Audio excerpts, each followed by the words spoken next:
Fala galera, boa noite! Então, a gente está vivendo aí a série O Poder das Obras de Jesus. Eu não vou demorar muito aqui porque o tempo é curto, então vamos entrar no tema logo. Oi! Tudo bom? Quem foi que falou comigo? Tudo bom? Então, O Poder das Obras de Jesus, a gente começou essa série, teve uma introdução, depois falou sobre a crucificação de Jesus, são as 4 grandes obras de Jesus: crucificação, ressurreição, ascensão e Pentecostes. E a gente entra hoje na ressurreição. E eu quero começar esse tempo com vocês lendo um texto que está lá em Lucas, capítulo 22, verso 31 e 32. São apenas 2 versículos. Eu quero ler rapidinho, vai aparecer aí no telão. E diz assim, esse texto aqui está na versão NVI. Jesus está ali já no final do ministério dele, e ele está sentado junto com seus discípulos, batendo papo com eles, conversando com eles. E nesse momento, ele se vira para Pedro, também chamado de Simão, e ele diz assim: Simão, Simão, Satanás pediu vocês para peneirá-los como trigo. Então, Jesus ele fala para Pedro, mas falando de todos os discípulos, Aí ele se dirige especificamente para Pedro: mas eu orei por você, para que a sua fé não desfaleça. E quando você se converter, fortaleça os seus irmãos. De novo, ele olha para Pedro, naquele momento ali, já final de ministério, e diz: e quando você, Pedro, Simão Pedro, se converter, fortaleça os seus irmãos. Primeira vez que eu li esse texto, mas eu li querendo entender o texto, não lendo por ler, mas meditando no texto, eu parei nessa afirmação de Jesus para Pedro e eu disse: ué, e Pedro não era convertido? Essa foi a pergunta que me veio à mente na hora. Como assim, no dia em que você se converter, fortaleça os seus irmãos? Não foi esse Pedro que Jesus disse lá no começo do ministério que faria pescador de homem? Como é que esse Pedro, agora, no final do ministério, ele ainda precisa se converter? Quando Jesus iniciou o seu ministério, ali na Galileia, Pedro foi um dos primeiros discípulos a caminhar com Jesus. Então, Jesus estava andando ali pelo mar da Galileia e ele encontra Pedro. Pedro estava ali numa situação meio problemática, porque ele havia passado a noite toda tentando pescar alguma coisa e não tinha conseguido nada. E olha que Pedro é um pescador profissional, ele, o André. Então a turma toda, pescador profissional, não tinha conseguido pescar nada naquele momento. E ali Jesus chega, vê o barco está vazio, tem uma multidão que vem acompanhando Jesus, e ele chega para Pedro e pede aquele barco emprestado para servir como se fosse um palco desse, de palanque, para que ele pudesse pregar aquela multidão. E ali Pedro, naquela hora, cede o barco e fica ali para ouvir Jesus, porque o André já tinha cantado a bola para Pedro de que, rapaz, esse aí é o Messias que João Batista tinha falado.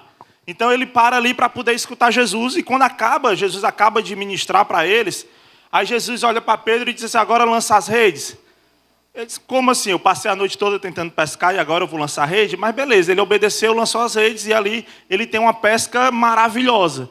As redes vêm abarrotadas de peixe. Quando Pedro vê isso acontecer, vê aquele milagre acontecer na frente dele, aquilo ali era um poder sobrenatural, não tinha como. Então ele se lança aos pés de Jesus, morrendo de medo, porque de fato ali ele estava vendo o Messias. Aí Jesus, nessa hora, olha para ele e diz assim, lá Lucas capítulo 5, verso 10. Então a gente leu Lucas 22, final de ministério, agora a gente está no começo do ministério, Lucas capítulo 5. Lemos o final do livro, agora vamos para o começo. Ele diz: não tenha medo, de agora em diante você será o quê? Pescador de homens. Então, no início do ministério de Jesus, Jesus chega para Pedro e diz que ele seria pescador de homens.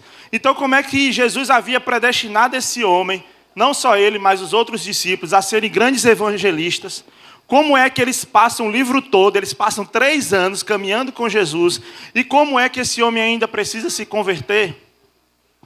Como é que Pedro, que foi fiel, companheiro de Jesus, Pedro ele era tão companheiro de Jesus, era tão amigo, ele era do círculo mais íntimo de Jesus, era o brother. Pedro, Tiago e João no barquinho eram os brothers de Jesus. Quem é que não conhece essa música, Então, viveu experiências fantásticas. Os caras conseguiram alimentar uma multidão com poucos alimentos. Os caras viram os cegos enxergarem, viram paralíticos andarem, viram leprosos serem curados. Pedro ainda foi um pouco mais. Pedro chegou ainda a caminhar um pouquinho sobre as águas antes de afundar. Então, viveram maravilhas, viveram coisas sobrenaturais. Então, como é que esse homem ainda não era convertido? Só que para responder essa pergunta, talvez a gente precise de uma outra pergunta, que é: o que é ser convertido? O que é essa conversão? Será que você... Aí eu faço essa pergunta para você, responder aí para você mesmo. O que é ser convertido? O que é ser convertido para você? O que é que significou a sua conversão? O que é que mudou em você? O que é isso? Quando a gente traz isso para a linguagem de trânsito, eu estou dirigindo aqui e eu estou no caminho errado. Eu preciso fazer uma conversão. A gente fala retorno aqui, né? No Ceará, vou fazer o retorno, vou pegar o retorno. Mas a palavra eu vou fazer uma conversão. Então, conversão eu vou dar meia volta para ir para o destino na qual eu saí. Eu peguei o caminho errado, eu preciso voltar para aquele local. Isso é fazer uma conversão, retornar para o caminho onde estávamos. Aquele texto inicial de Lucas capítulo 22, lido agora, eu li na NVI. Lendo ele na NVT, ele traz esse sentido.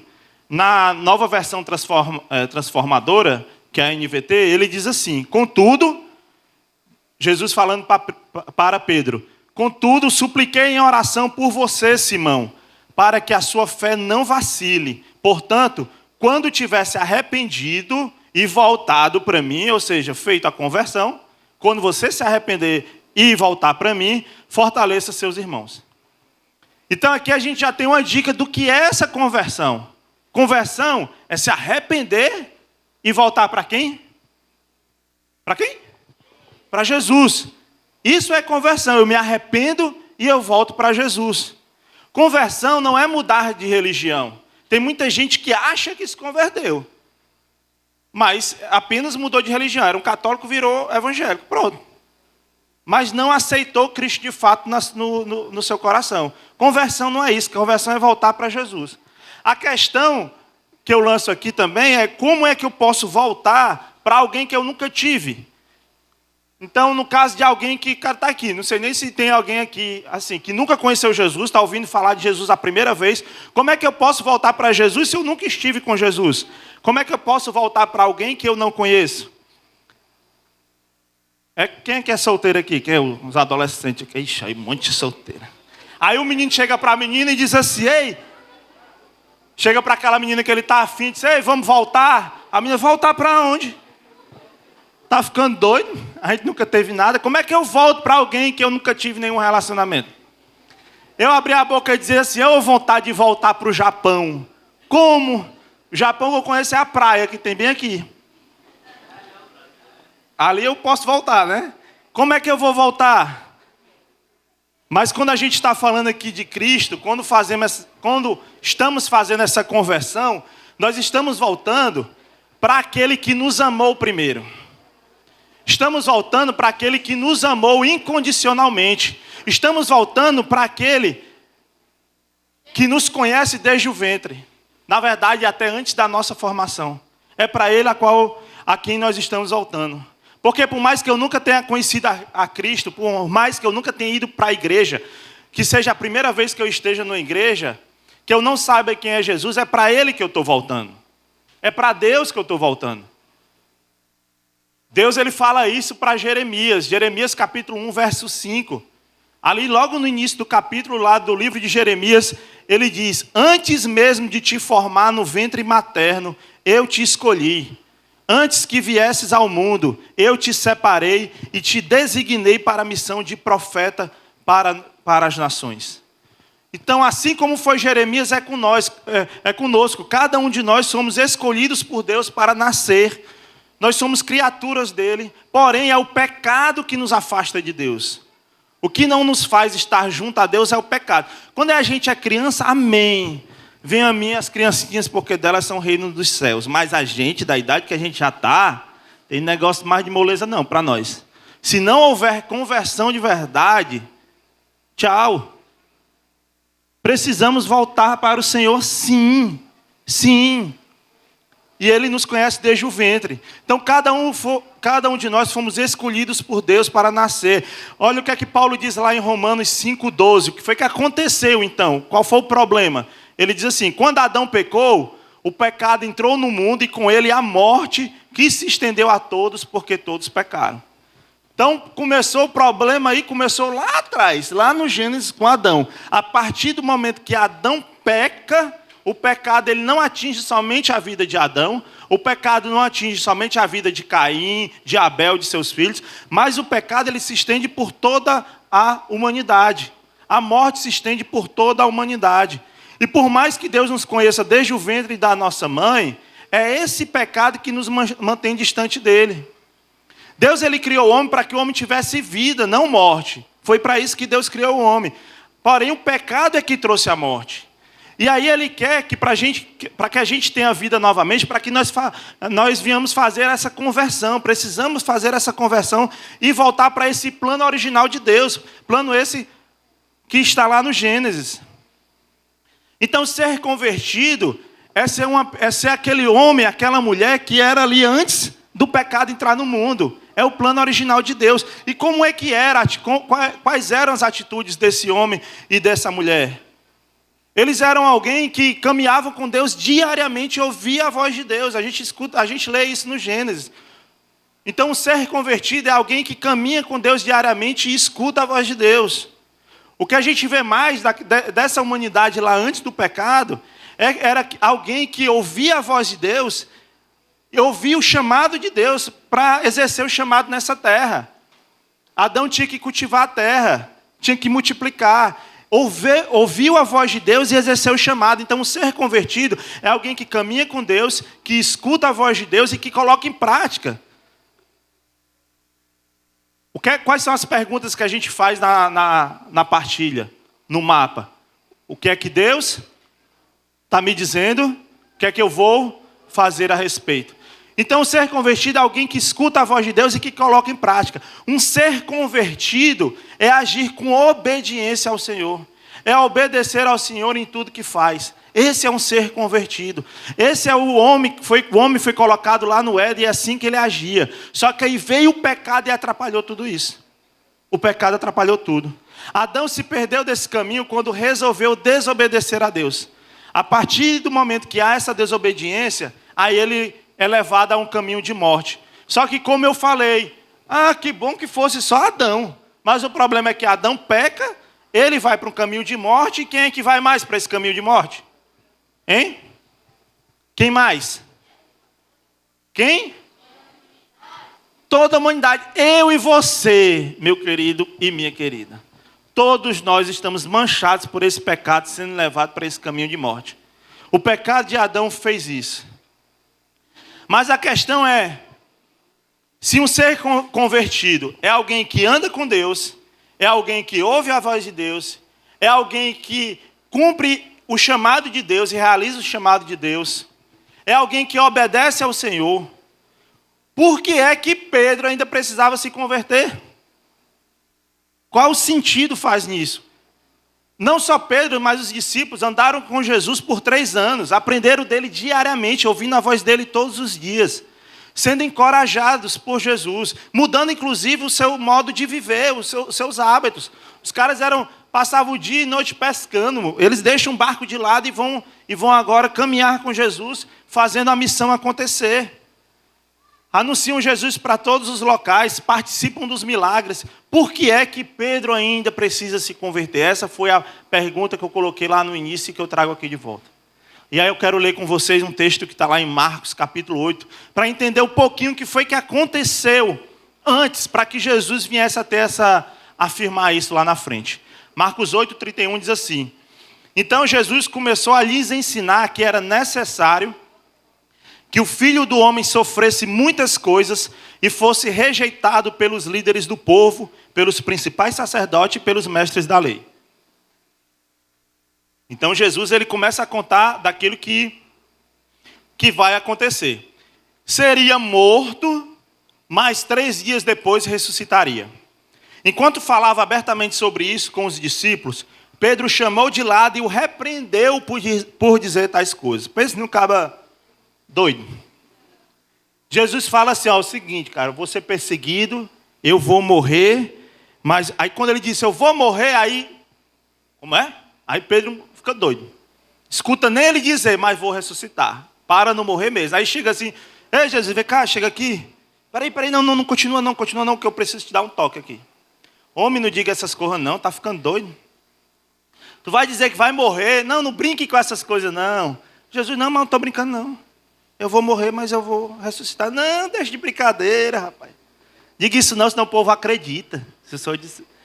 Aí já pensou? Acabou aqui, não tem mais culto. Aí todo mundo embora, porque o senhor vai morrer, então para que adianta a gente estar aqui? Não, Pedro, mas eu vou morrer, vou ressuscitar. Não, rapaz, pare de dizer essas coisas. Se o senhor quiser, eu continuo aqui, continuo a falar pelo senhor, que hoje o senhor não está muito bem da cabeça, não. Jesus olha para Pedro e diz assim, olha que palavra pesada Jesus disse para Pedro nesse momento. Porque, na verdade, ele não está falando para Pedro, né? Está falando para aquele que está agindo no lugar de Pedro. Afaste-se de mim, Satanás, disse ele. Você considera as coisas apenas do ponto de vista humano e não da perspectiva de Deus. Depois chamou a multidão e os discípulos e disse, se alguém quer ser meu seguidor, negue a si mesmo, tome sua cruz e siga-me. Aí Jesus ele dá uma ordem. Quando se dá uma ordem, o que é que precisa ser feito? Obedecer. Jesus diz, quem quer ser meu seguidor, negue a si mesmo, tome sua cruz e siga-me. Se tentar se apegar à sua vida, a perderá. Mas se abrir mão da sua vida por minha causa e por causa das boas novas, a salvará. Então, ao falar que deveria passar pela crucificação, Pedro ficou louco com isso. Ele não queria acreditar.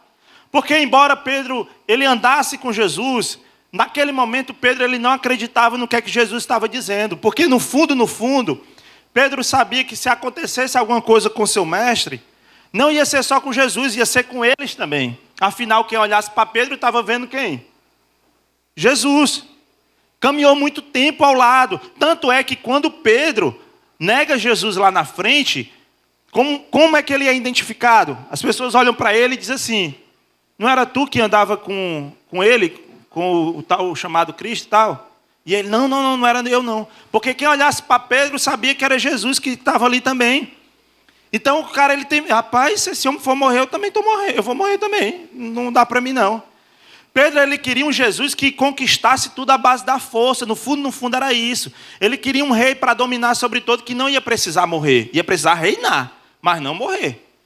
Porque foi assim com Davi. Jesus vinha da descendência de Davi. Davi, ele reinou. Davi derrotou vários inimigos e tal. Então Jesus, que é o Messias, ele ia acabar com todo o poder que Roma tivesse. E era isso que não só Pedro, mas todos os outros esperavam que acontecesse. Só que aí Jesus ele vem com outra proposta. E a proposta de Jesus é conquistar tudo isso à base do amor. Levando a culpa de toda a humanidade em seus ombros. Morrendo, meu amigo, no meu lugar e no seu lugar. Quando Jesus ele passa pela crucificação, que a gente viu no outro domingo lá, Jesus ele está ali naquele momento levando a culpa de toda a humanidade. Essa humanidade que morreu a partir do pecado de Adão, é dessa humanidade que Jesus leva a culpa. Então é de quem passou, é de quem convivia com ele, os discípulos, e é de nós, é de mim e de você. É do meu filho que vai nascer mês que vem. Ele leva a culpa de toda a humanidade. Depois disso, Pedro nega Jesus, os discípulos temendo o que é que vai acontecer com eles, não leva a sério a promessa de Jesus que ressuscitaria ao terceiro dia. A ordem dada por Jesus, pegue sua cruz e siga-me, foi desobedecida. Os caras não seguem, não obedecem isso. Todos eles desobedecem a Cristo. Por isso é que eles precisavam se converter de fato. E sabe quando veio acontecer essa conversão de fato? Quando é que Pedro veio se converter e todos os discípulos? Quando eles acreditaram na ressurreição. Foi no momento da ressurreição que eles viram, caramba, o brother é o Messias. E eu preciso acreditar nisso. É o poder da ressurreição que toma conta deles.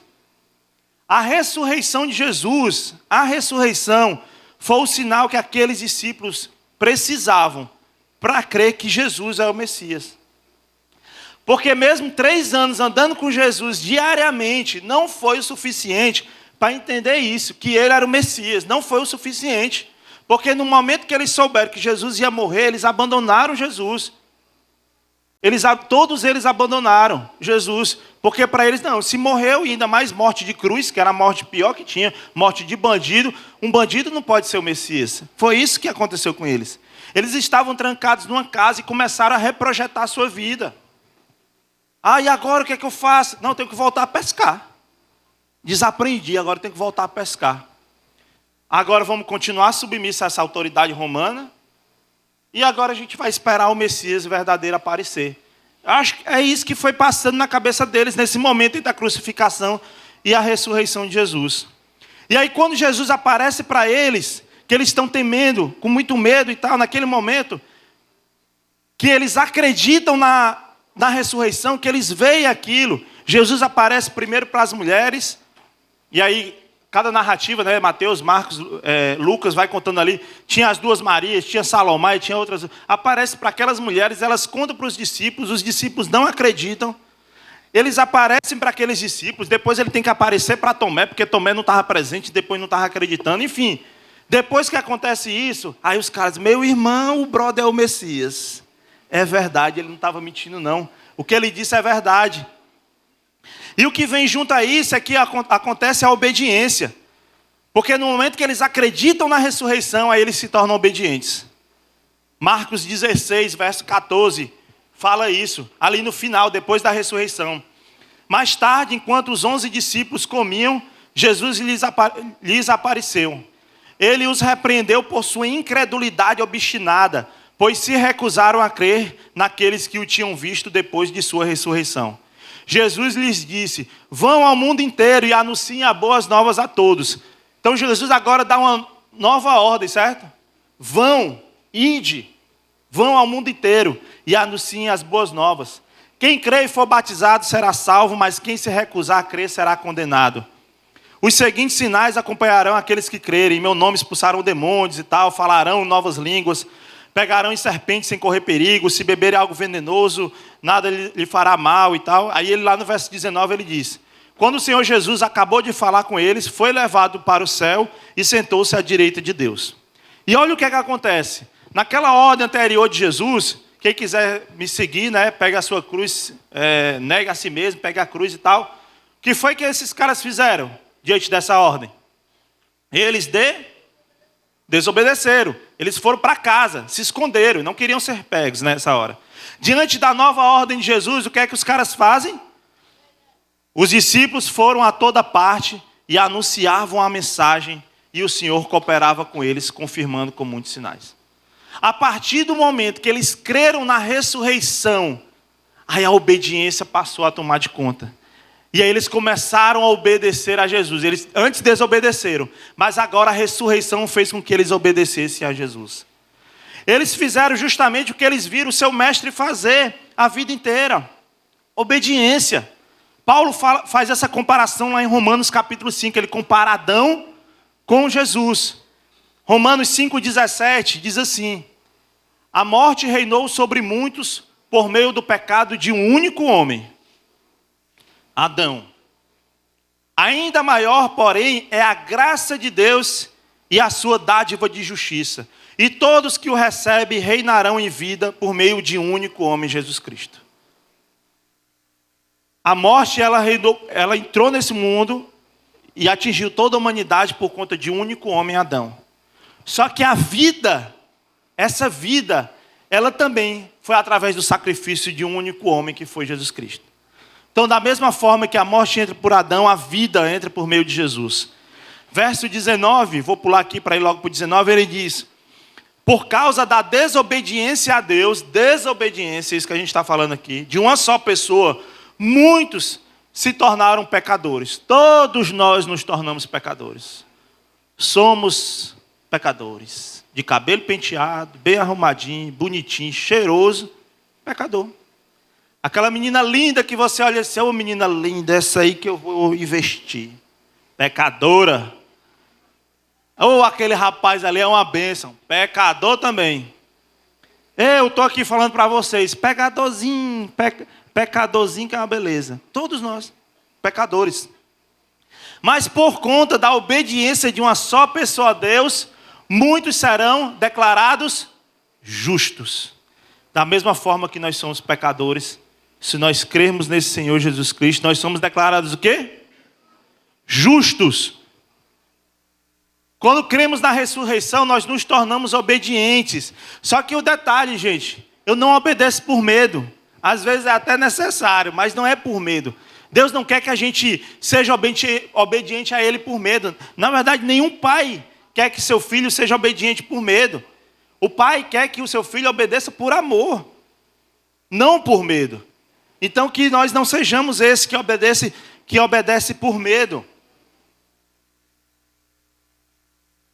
Espera aí que mexeu aqui no meu slide aqui.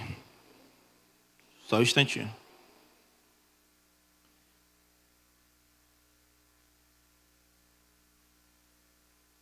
Deixa eu voltar só um pouquinho aqui, gente. Não é por medo que Ele quer que a gente obedeça. Quando nós cremos na ressurreição, gente, nós nos tornamos obedientes. Aí o que é que acontece?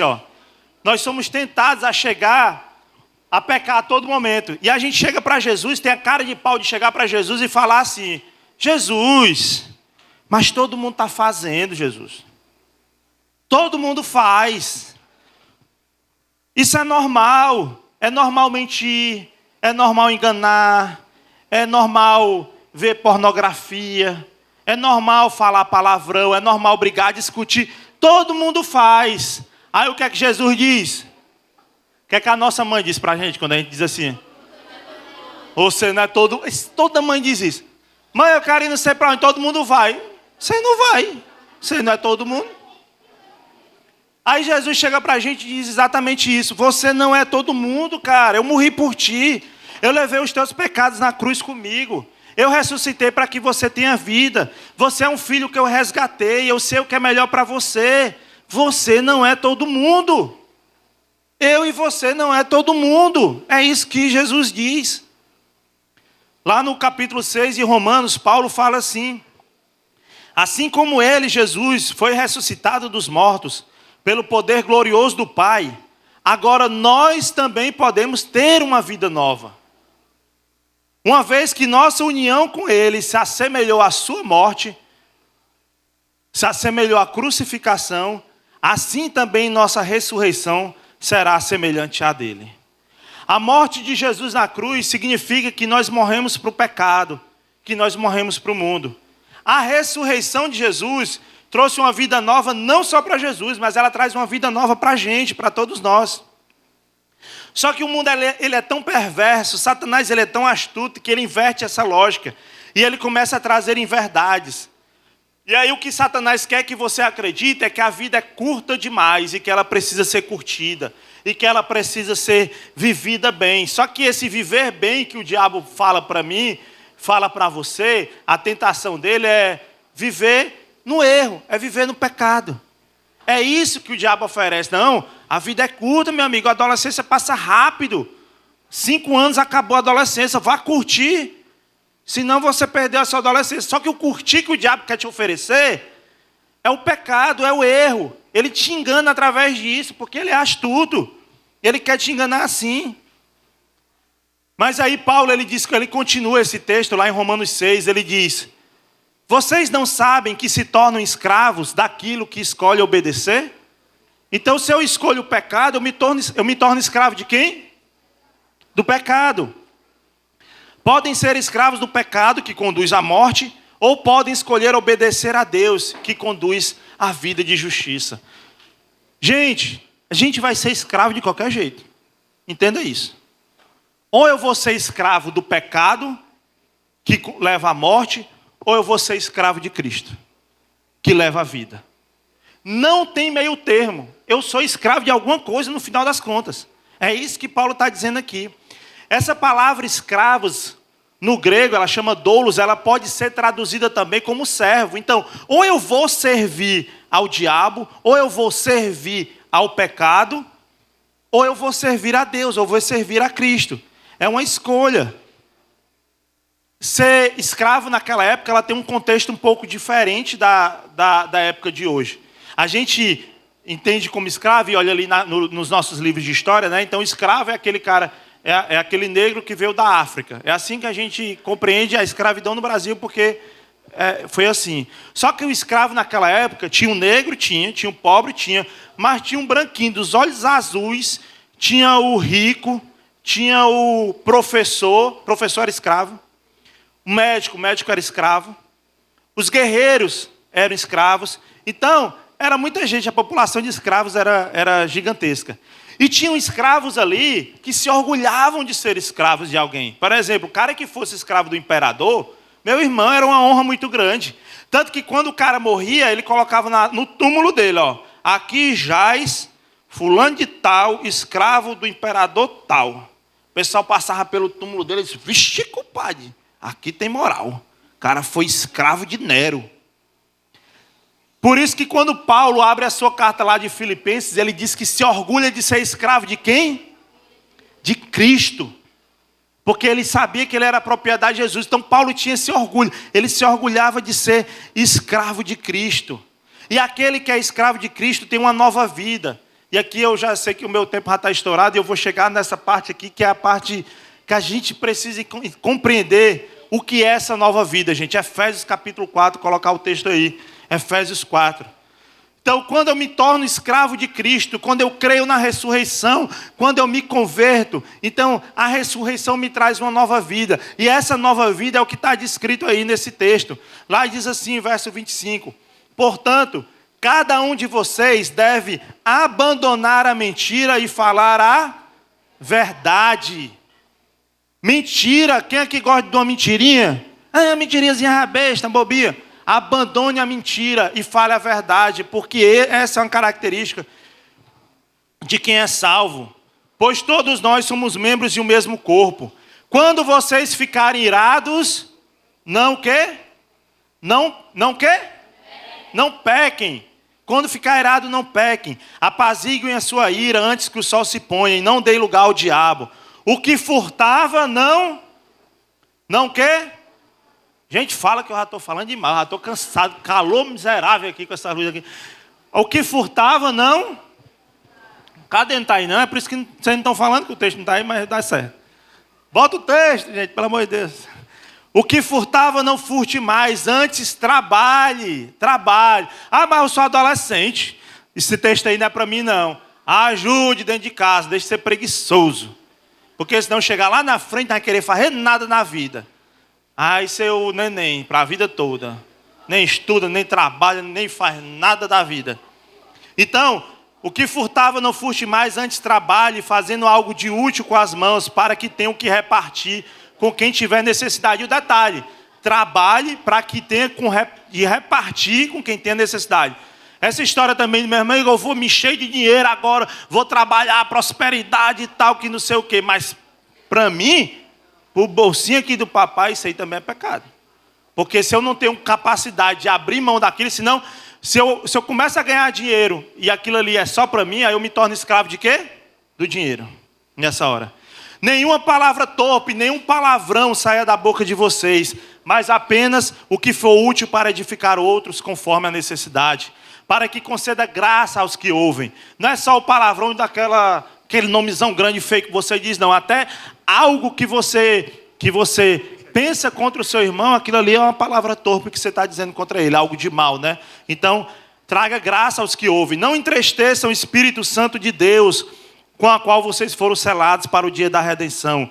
Livrem-se, aí vem a lista, de toda amargura, indignação e ira, gritaria e calúnia, bem como de toda maldade. Sejam bondosos e compassivos uns para com os outros, perdoando-se mutuamente, assim como Deus os perdoou em Cristo.